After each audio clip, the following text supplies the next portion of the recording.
கிழக்கு நியூஸ் நேயர்களுக்கு வணக்கம். நான் பத்ரி சேஷாத்ரி. திமுக கூட்டணியில் விரிசல் என்று பாரதிய ஜனதா கட்சியின் முன்னாள் தமிழக தலைவர் அண்ணாமலை பேசியிருக்கிறார். ஒரு பிரஸ் கான்ஃபரன்ஸ் ஒன்றில் அவர் பல விஷயங்களை பற்றி பேசுகிறாரு. அதில் முக்கியமாக அவர் தொட்டு செல்வது திமுக கூட்டணியில் ஒரு பெரிய விரிசல் விழுந்திருக்குன்னு. இது பற்றி தினமணியில் ஒரு செய்தி வெளியாகி இருக்கிறது. அவர் முக்கியமாக எடுத்துக்கொள்வது என்னன்னா புதுச்சேரியில் பிரச்சாரம் நடந்துகிட்டு இருக்கு. இன்னைக்கு தேர்தல். நேற்றைக்கு எந்த பிரச்சாரமும் கிடையாது. தேர்தலுக்கு ஒரு நாளைக்கு முன்னாடி எல்லாம் நின்று போயிடும். அதற்கு முதல் நாள் பிரச்சாரம் நடந்துகிட்டு இருக்கும் பொழுது காங்கிரஸ் தலைவர் ராகுலும் அங்கே இருக்காரு, முதல்வர் மு.க.ஸ்டாலினும் அதே இடத்துல இருக்காரு. 2 பேரும் பிரச்சாரம் பண்றாங்க. ஒருவரை ஒருவர் சந்தித்து கொள்ளவில்லை. புதுச்சேரிங்கிறது லிட்ரலி சென்னையில் ஒரு சின்ன ஒரு ஃப்ராக்ஷன் தான் புதுச்சேரியுடைய எல்லை. அப்போ அங்கே சாதாரணமாக தெருவில் நீங்கள் போனீங்கனாலே ஒருத்தரோட ஒருத்தர் மோதிக்க வேண்டியிருக்கும். அதில் நீங்கள் ஹை ப்ரொஃபைல் பிரச்சாரம் பண்ணிட்டு இருக்கீங்கன்னா நீங்கள் 2 பேரும் ஒருத்தர் அட்லீஸ்ட் ஒரு காஃபிக்காகவும் சந்திக்கலாம் இல்லையானா சந்திக்கல. அது மட்டும் இல்லை, அவங்க ஒருத்தர் இன்னொருத்தரோட பேரை கூட எடுக்கல. நம்முடைய அன்பு தம்பி இளவல் ராகுல் காந்தி அவர்கள் இங்கே வந்திருக்கிறார்கள், பேசிக்கொண்டிருக்கிறார்கள் அப்படின்னு சொல்லலை. இது my friendly elder brother Stalin G அப்படின்னு இவரும் சொல்லலை. ரைட்? அப்போ இவங்க ஒருத்தர் அவாய்ட் பண்ணுறாங்க.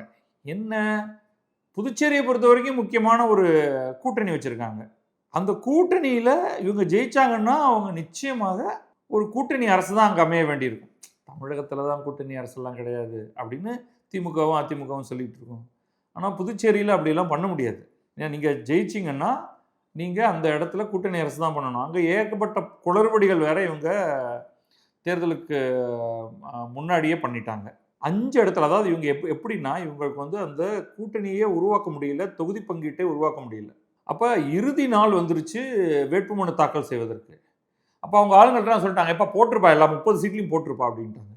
ஸோ காங்கிரஸ் 30 சீட்டுக்கு வேட்பாளர்கள் போட்டு அவங்க வேட்புமனு தாக்கல் பண்ணிட்டாங்க. திமுகவும் அதே பண்ணிட்டாங்க. இதுக்கிடையில் விடுதலை சிறுத்தைகளுக்கு 1 சீட்டு தரேன், கம்யூனிஸ்ட்டுக்கு 1 சீட்டு தரேன் அப்படின்லாம் வேற அவங்க பேசியிருந்தாங்க. அவங்களையும் தொங்கலில் விட்டாங்க. ஸோ விடுதலை சிறுத்தைகள் ஒரு 4 சீட்டில் அவங்க, கம்யூனிஸ்ட் கட்சிகள் வேற அவங்க ஒரு சில சீட்டில் அவங்க வேற ஃபைல் பண்ணிட்டாங்க நாமினேஷனை. சரி, நாமினேஷன் முடிஞ்சதுக்கு பிறகு வித்ட்ராவல் இருக்கும். அந்த வித்ட்ராவலுக்குள்ளே செட்டப் பண்ணலாம் அப்படின்னு பார்த்தா 5 தொகுதிகளில் காங்கிரஸ்காரங்க திமுகவுக்கு ஒதுக்கப்பட்ட தொகுதி நான் வித்ட்ரா பண்ண மாட்டேன் அப்படின்ட்டான். காங்கிரஸில் நீங்கள் சொன்னால் அதை கேட்டு தான் ஆகணுமா அப்படிங்கக்கூடியவர்கள் தான் காங்கிரஸில் இருக்காங்க. தலைவர்களும் என்ன சொல்லிடுவாங்கன்னா, அது ராகுல் காந்தி வரைக்குமே இல்லைங்க, நாங்கள் ரொம்பலாம் கண்ட்ரோல் பண்ண மாட்டோம், நான் சொல்லி பார்ப்போம், கேட்கலன்னா விட்டுருவோங்க அப்படிங்கிற மாதிரி. ஸோ நெட் ரிசல்ட் என்ன, திமுகவுக்கு என்று ஒதுக்கப்பட்ட தொகுதிகளில் திமுகவும் நிற்குது, காங்கிரஸும் நிற்குது. அதே மாதிரி கடைசி நேரத்தில் விடுதலை சிறுத்தைகளுக்குன்னு ஒரே ஒரு தொகுதி உடன்பாட்டில் வந்தப்போ இன்னும் 2-3 இடத்துல விடுதலை சிறுத்தைகள் நிற்கிறாங்க. இங்கே விடுதலை சிறுத்தைகள் தலைவர் திருமாவளவன் சொல்கிறாரு, அந்த 3 இடத்துலையும் நீங்கள் விடுதலை சிறுத்தைகளுடைய தொண்டர்கள் எல்லாம் விடுதலை சிறுத்தைகளுக்கு வாக்கு அளிக்காதீர்கள் அப்படின்னு சொல்கிறார். என்ன குழப்பத்தில் இவங்க இருக்காங்க அப்படிங்கிறத பார்த்துங்க. இப்போ செய்தியாளர்கிட்ட ஒரு புதன்கிழமை பேசும்போது என்ன சொல்கிறாருன்னா, புதுச்சேரியில் இண்டி கூட்டணியின் நிலைமை வேடிக்கையாக உள்ளது. ஒரே நாளில் ராகுல் காந்தி மு.க.ஸ்டாலினும் பிரச்சாரம் செய்தும் இருவரும் ஒருவரை ஒருவர் சந்திக்கவில்லை. ராகுல் தனது உரையின் போது ஸ்டாலின் பெயரையும், ஸ்டாலின் தனது உரையின் போது ராகுல் காந்தி பெயரையும் குறிப்பிடவில்லை. இது இண்டி கூட்டணிக்குள் இருக்கும் மிகப்பெரிய விரிசலையும் தமிழகத்தில் திமுக வெற்றி பெறுவதை ராகுல் காந்தி விரும்பவில்லை என்பதையுமே காட்டுகிறது. அது 2வது பாயிண்ட் கொஞ்சம் எக்ஸாஜரேஷன். ஆனால் அது ஒரு ஃப்ராஸ்டி ரிலேஷன்ஷிப் அப்படிவாங்க. ரொம்ப கோல்டு, ஒரு முக மலர்ச்சியோட ஒருத்தர் பார்த்துக்க விரும்பாமல் அந்த ஆள் கிடக்கான், அவன் வந்துட்டு போகிறான், நாம் மட்டும் இந்த பக்கமாக போயிடுவோம் அப்படிங்கிற மாதிரியும் தேவை கருதி இந்த கூட்டணி அமைச்சிருக்கோம், we are not close anymore அப்படிங்கிற மாதிரியும் இருக்கிறது தான் காண்பிக்குது. அதை தவிர இந்த இண்டி கூட்டணி அப்படிங்கிறதே ஹானஸ்ட்லி ஒரு பொருந்தா கூட்டணி. அது சொன்னால் கோபம் வருது, நீ ஏன் அந்த இந்தியா அப்படின்னு சொல்லலை அப்படின்னு பின்னூட்டத்தில் பல பேர் சரமாரியா, நீங்கள் என்டிஏன்னு சொல்கிறீங்க, இந்தியா அப்படிங்கிறத மட்டும் இண்டி கூட்டணின்னு சொல்கிறீங்க, இல்லாட்டி நான் என்டி கூட்டணின்னு சொல்லுவேன். சொல்லிட்டு போங்கப்பா, இதனால் எனக்கு என்ன வந்தது, நான் சொல்கிறத நான் சொல்கிறேன், அதை இந்தியான்னு சொல்ல மாட்டேன், ஏன்னா அது இந்தியாங்கிற நாட்டோட அந்த பேர் பொருந்தி போகுது, அதனால நான் செய்ய மாட்டேன். இப்போ இந்த கூட்டணிக்குள்ளே வருவோம், இண்டி கூட்டணிக்குள்ளே வருவோம். அந்த இண்டி கூட்டணியில் யாரெல்லாம் இருக்காங்கன்னா, இப்போ இந்த ஸ்லாப்ஸ்டிக் காமெடி மூவிஸ்லாம் சிலதெல்லாம் பார்த்துருக்கீங்களா அப்படின்னு தெரியல, இப்படி ஃப்ரெண்ட்லியாக 4-5 பேர் இருப்பாங்க. அப்புறம் ஒருத்தர் மாற்றி அடிச்சுக்க ஆரம்பிப்பாங்க, கேட்க மூஞ்சில் அடிப்பாங்க. அதுக்கப்புறமா அது வந்து அடிதடி சண்டையாக மாறும். இவன் சட்டையை அவன் கிழிப்பான், அவன் சட்டையை இவன் கிழிப்பான், இவன் சட்டையை அவன் கிழிப்பான். சுற்றி பார்த்தா எல்லாரும் கிழிஞ்சு தொங்குற சட்டையோடு இருப்பாங்க. அதுதான் இப்போ நடந்துட்டு இருக்கு. கேரளாவில் கம்யூனிஸ்டுகள் காங்கிரஸ் மூஞ்சியில் குத்து விடுறாங்க, காங்கிரஸ் கம்யூனிஸ்டுகள் மூஞ்சியில் குத்து விடுது. அப்படியே நேராக மேற்கு வங்கத்துக்கு போனீங்கன்னா, இங்கே மம்தா பானர்ஜி காங்கிரஸ் அங்கே ஒரு பொருட்டே கிடையாது. காங்கிரஸுக்கு வந்து 4வது இடம் எங்கேயோ ஒரு இடத்துல தெரு மூலையில் கூட உங்கள் கண்ணுக்கு தெரிய போகிறதில்ல. அவங்கள பிடிச்சி திட்டணும். ஏன்னா அதுதான் பாரம்பரியம். திரிணாமுல் காங்கிரஸ் வந்து பெங்காலில் காங்கிரஸை திட்டணும். ஸோ அதை அவங்க திட்டுறாங்க. கூடவே அவங்கள திட்டும் பொழுது அப்படியே திமுகவை இழுக்கிறாங்க. அதை பற்றி மற்றவங்கெல்லாம் கிரிட்டிசைஸ் பண்ணால் இல்லை அவங்க ஏதோ டிரான்ஸ்லேஷனில் தப்பு. என்ன டிரான்ஸ்லேஷனில் தப்பு? நம்ம பத்திரிகையில் வர செய்தியை தான் நம்ம நம்ப முடியும். இல்லை நீங்கள் வந்து அதிகாரப்பூர்வமாக நீங்கள் திட்டிவிட்டு இதுதான் அதிகாரப்பூர்வமாக நான் சொன்னது, அதனால் ஆங்கிலத்தில் பேசுபவர்கள் இதையும் தமிழில் பேசுபவர்கள் இதையும் பயன்படுத்திக் கொள்ளுங்கள் நான் சொல்கிறது. அவங்க எல்லாருக்கும் என்னென்னா, யாரையாவது திட்டணும் இந்த கட்சின்னா அவங்க எல்லாம் பாரதிய ஜனதாவோடு ரகசிய ஒப்பந்தம் செய்திருக்கிறார்கள், தேர்தல் ஆணையத்தோடு ரகசிய ஒப்பந்தம் செய்திருக்கிறார்கள், காவல்துறையோடு ரகசிய ஒப்பந்தம் செய்திருக்கிறார்கள், என்னுடைய எதிரிகள் எல்லோரோடும் ரகசிய ஒப்பந்தம் செய்திருக்கிறார்கள் அப்படின்னு சொல்லிடணும். ஸோ அதுதான் வந்து இப்போ ட்ரெண்டிங்காக இருக்குது. You are BJP's B team. இதே தான் நம்ம ஊர்லேயும் நடந்துட்டு இருக்கு. கேரளாவை எடுத்துக்கிட்டிங்கன்னா கம்யூனிஸ்ட் வந்து காங்கிரஸை பார்த்து நீ பிஜேபியோட பி டீம் அப்படிம்பாங்க, காங்கிரஸ் கம்யூனிஸ்டை பார்த்து நீ பிஜேபியோட பி டீம். அப்படியே தமிழ்நாட்டுக்கு வருவோம். தமிழ்நாட்டுக்கு வந்தால் விஜய் வந்து பி டீம். யாருடைய பி டீம்? பிஜேபியோட பி டீம். உடனே விஜய் கடுப்பாய் திமுகவை பார்த்து நீதாண்டா பிஜேபியோடைய பி டீம். இதுதான் பிரதமர் நல்லா பதில் சொன்னார். அது என்னவோ தெரியலிங்க, எங்களுக்கு நிறைய பி டீம் இருக்குது, ஆனால் நாங்கள் தான் ஏ டீம் அப்படின்னு. ஒரு அர்த்தம் பொதிந்ததாக பேச வேண்டும். இல்லை, தமிழ்நாட்டில் திமுக ஜெயிக்கணும்னு ராகுல் காந்தி நினைக்கிறாரா? தெரியல. அப்புறம் அவர் வந்து அண்ணாமலை இன்னொரு விஷயம் கேட்குறாரு. அது வந்து ஒரு ஏஎன்ஐ ரிப்போர்ட்டர் ஏதோ கேட்டார் போல இருக்கு அவர்கிட்ட. இங்கே பாருங்கள் என்னங்க இது, செந்தில் பாலாஜி வந்து நீங்கள் அரவக்குறிச்சியில் 2021 தேர்தலில் நின்ன போது பணம் கொடுத்தீங்க என்று செந்தில் பாலாஜி சொல்கிறார், உங்கள் கருத்து என்னன்னு கேட்டார். அண்ணாமலை வந்து அப்படியே கொதிச்சு எழுந்துட்டார். சட்டையை பிடிச்சி என்ன பார்த்து எப்படிடா கேட்ட அப்படின்ட்டு. செந்தில் பாலாஜிக்கு நான் சவால் விடுகிறேன். முதல்ல அந்த ஏஎன்ஏ ரிப்போர்ட்டருக்கு சவால் விட்டார். நீ போங்க, இங்கேருந்து நேராக பஸ் சார்ஜ் நானே தரேன்னு, நீங்கள் அப்படியே அரவக்குறிச்சிக்கு போங்க, அங்கே போய் அங்கே இருக்கிற மக்கள்கிட்ட கேளுங்க, அண்ணாமலை காசு கொடுத்தானா, அண்ணாமலை கூட இருக்கிறவங்க யாராவது காசு கொடுத்துருக்காங்களா, எல்லாத்தையும் கேளுங்கன்ட்டு இங்கே சொல்கிறாரு. செந்தில் பாலாஜிக்கு நான் சவால் விடுகிறேன், அண்ணாமலை 1 பைசா கொடுத்தார் என்று யாராவது நிரூபித்தால் நான் அரசியலை விட்டு விலக தயார். ஊழலற்ற அரசியலே எங்களது இலக்கு. தேர்தல் பிரச்சாரங்களில் அதிமுக மற்றும் திமுக தலைவர்கள் தனிப்பட்ட முறையில் தரம் தாழ்ந்து விமர்சிப்பது வருத்தமளிக்கிறது.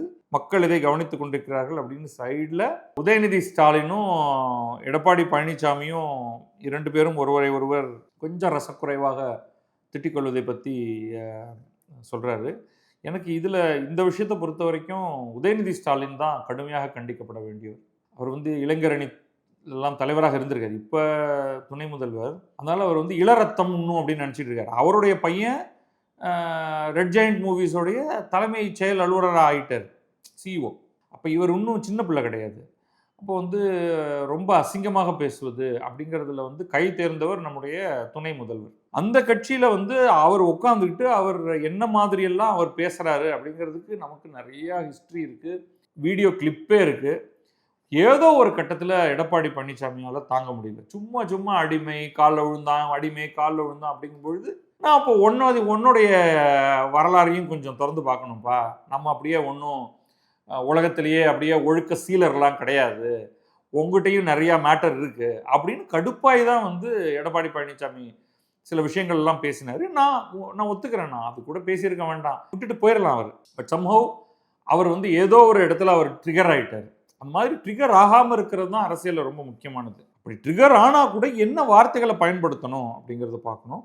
ஸோ இந்த இன்டர்வியூவில் இன்னும் பல விஷயங்களை பற்றி பேசியிருக்காரு. எதுவும் நான் செந்தில் பாலாஜி மேட்டருக்கு வரேன். இவர் வந்து லஞ்சம் வாங்கியிருக்காரு, லஞ்சம் வாங்கினதை நான் தான் திருப்பி கொடுத்துட்டேனே, என்னை விட்டுருங்க அப்படின்னு போய் கோர்ட்டில் பேசின ஆளுங்க. அதுக்கப்புறமா வந்து இவருடைய ஊழல்களுடைய லிஸ்டெல்லாம் இருக்குது, இவரை என்ஃபோர்ஸ்மெண்ட் டைரக்டரேட் துரத்திட்டு வருது. அதுக்கு இப்போ ஜெயிலில் போயிருக்காரு, அப்புறம் வெளில வந்திருக்காரு. அப்புறம் ஜெயிலில் போயிட்டு வெளில வந்த உடனேயும் அவரை முதல்வர் வந்து முதல்வர் ஸ்டாலின் வந்து அவரை எப்படியாவது அமைச்சராக்கிடுவேன்னு சொல்ல, ஒரு கட்டத்தில் உச்சநீதிமன்றம் வரைக்கும் போய் நீ வந்து அப்பா நீயே முடிவு பண்ணிக்கோ, நீ அமைச்சரா இருக்கணுமா இல்ல வெளியில இருக்கணுமா அப்படிங்கிறது என்ன. அதுக்கப்புறமா தான் அவர் வந்து அமைச்சர் பதவியிலிருந்து நகர்த்தப்பட்டார். அவருடைய தம்பி அவரை என்ஃபோர்ஸ்மெண்ட் டைரக்டரேட் அரெஸ்ட் பண்ணணும்னு தேடிட்டு இருக்கு. அவர் ஆளையே காணோம். இப்போ அவர் தான் வந்து டம்மி கேண்டிடேட் தொகுதியில், கரூர் தொகுதியில் கடைசியாக அது ஏதோ ஒரு மாதிரி அழகாக என்ஜினியர் பண்ணி அவருடைய தம்பி தான் வந்து அதிகாரப்பூர்வமான வேட்பாளராக இருக்க போகிறாருங்கிறது மாதிரி தெரியுது. அப்போ என்ஃபோர்ஸ்மெண்ட் டைரக்டரேட் வந்து அவரை பக்கம்னு வந்து பிடிச்சிடலாம். அது பிடிக்கிறாங்களா அப்படின்னு பார்ப்போம். ஏன் தேர்தல் நடந்துகிட்டு இருக்கும் பொழுதே கூட அவரை பிடிச்சிடலாம். அவர் எங்கேயாவது ஒரு இடத்துல ஐயா எனக்கு வாக்களிங்கள் அப்படிங்கும்பொழுது இதோ பின்னாடியே வந்துகிட்டே இருக்கும்னு கூட அவர் மேலே இருக்கிற அந்த வாரண்ட்டை வந்து அவங்க அப்ளை பண்ணலாம். அது என்ன பண்றாங்களா இல்லையான்னு தெரியல. அது ஈடிட்டு தான் கேட்கணும். இப்படி செந்தில் பாலாஜி வந்து நான் ஒருத்தர் மேல குற்றச்சாட்டு வைக்கிறேன், நீங்க போய் அந்த ஆள்கிட்ட போய் கேள்வி கேளுங்கன்னு சொன்னா கேட்கறவங்க தான். அப்புறம் அண்ணாமலை இன்னொன்னு சொல்றாரு, தமிழக வெற்றிக் கழக தலைவர் விஜயின் பிரச்சாரத்துக்கு அனுமதி மறுக்கப்படுவதும் கூட்ட நெரிசல் காரணமாக தடையை ஏற்படுத்துவதும் ஏற்புடையது அல்ல. இது ரொம்ப சரியான பாயிண்ட். இதை நம்ம பலமுறை சொல்லியிருக்கோம். இதற்கு தனியாகவே ஒரு காணொலி ஒன்றை வெளியிட்டிருந்தோம். என்னென்னலாம் கஷ்டம் கொடுக்க முடியுமோ விஜய்க்கு அத்தனையும் செய்திருக்கு. இவர் விஜய் வந்து ஜெயித்துருவாரா, ஒரு சீட்டு 2 சீட்டு அவர் நிற்கிற இடமே ஜெயிச்சிருவாரான்னு எனக்கு தெரியல. அதுவே டஃப்பான ஒரு விஷயம்தான். ஆனால் பாயிண்ட் அது கிடையாது. அவர் தன்னுடைய பிரச்சாரத்தை தடையின்றி நடத்துவதற்கு அவருக்கு இந்த ஜனநாயக நாட்டில் இருக்கும் உரிமை காவல்துறையால் ஏதேதோ புது காரணங்கள் காட்டப்பட்டு நிறுத்தப்படுகிறதா அப்படிங்கிறது தான் கேள்வி. அது அண்ணாமலை வந்து சரியாக அதை சொல்லி, அவர் வேற கட்சி, அவரும் எல்லாரையும் தான் கிரிட்டிசைஸ் பண்ணிட்டு இருக்காரு விஜய். ஆனாலும் இந்த பாயிண்ட் எடுத்து அவருக்கு வீணான தடை ஏற்படுத்தப்படுவது சரியல்ல அப்படிங்கிறத வந்து அண்ணாமலை சொல்லியிருக்கிறத நம்ம வரவேற்கணும். காவல்துறையும் தேர்தல் ஆணையமும் நடுநிலையோடு செயல்பட வேண்டும். இந்த இடத்துல நான் வந்து தேர்தல் ஆணையத்தை குற்றம் சொல்ல மாட்டேன், காவல்துறையை மட்டும்தான் குற்றம் சொல்லுவேன். தேர்தல் ஆணையம் அதற்கும் சில செயல்பாடுகளை கொண்டு வந்திருக்கிறது. ஓவரால் முக்கியமான பாயிண்ட் வந்து திமுக கூட்டணியில் விரிசல் இருக்கிறதானா கட்டாயமாக புதுச்சேரியில் இருக்கிறது. அதில் மாற்றுக்கிறதே கிடையாது. தமிழகத்தில் அந்த விரிசல் இருக்கிறதா அப்படின்னு எக்ஸ்டெண்ட் பண்ண முடியுமானா அதுக்கு இன்னும் நான் வந்து அந்த அளவுக்கு அப்படி இருக்கிற மாதிரி எனக்கு தெரியல. எவிடன்ஸ் இருந்ததுன்னா நம்ம அதை பற்றி விரிவாக பேசுவோம். நன்றி, வணக்கம். நான் பத்ரி சேஷாத்ரி. இது கிழக்கு நியூஸ்.